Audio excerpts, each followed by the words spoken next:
Well, not wishing to alarm, but there is a warning that World War III will erupt in just a few years unless the US financial system loosens up on China. Who's telling us that? Billionaire investor George Soros, that's who. He says America needs to let Beijing join the global currency basket or the consequences could prove catastrophic.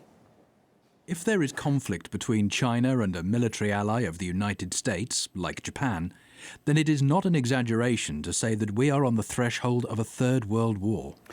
To avoid disaster, he goes on to say, Washington should strengthen its economic ties with Beijing, and it's not the only fly in the ointment either. China's clearly irked by the US building up its military presence in the region right now. On Thursday, Beijing issued 8 warnings over American spy planes swooping over the South China Sea.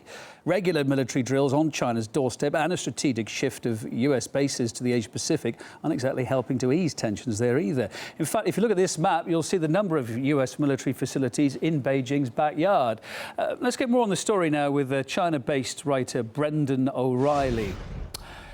Overstatement or not, do you think, Brendan? World War III, I mean, it's a dramatic forecast to make. Is Soros right? How likely is that? Well, I would say it's extremely unlikely unless both powers are literally insanely suicidal.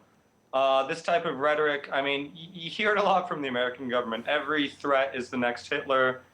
Every war is next World War III. I find it extremely unlikely in the case of the South China Sea conflict.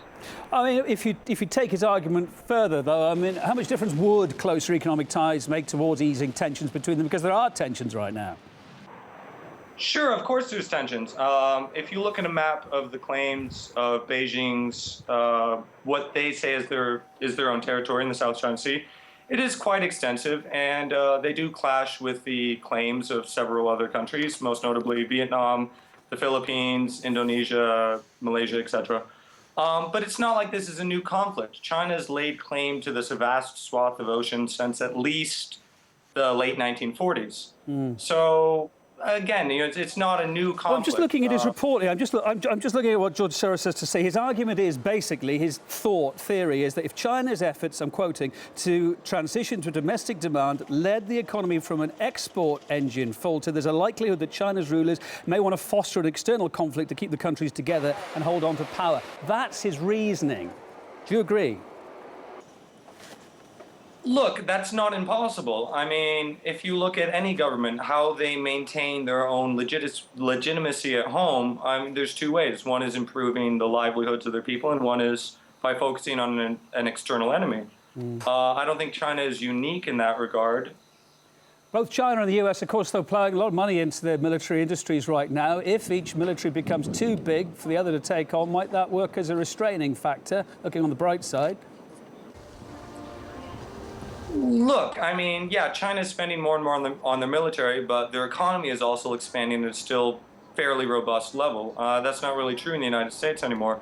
The United States spends more money on its military than the next, at least something like 20 powers put together. So I think it's extremely hypocritical for Washington to condemn Beijing's military buildup in a region which is essentially right off the coast of China. Well, good to hear no World War III from you. What about relations between China and Japan? I mean, they're pretty heated. It's on and off most of the time. Washington vocally supporting Tokyo. Where's that conflict going to go?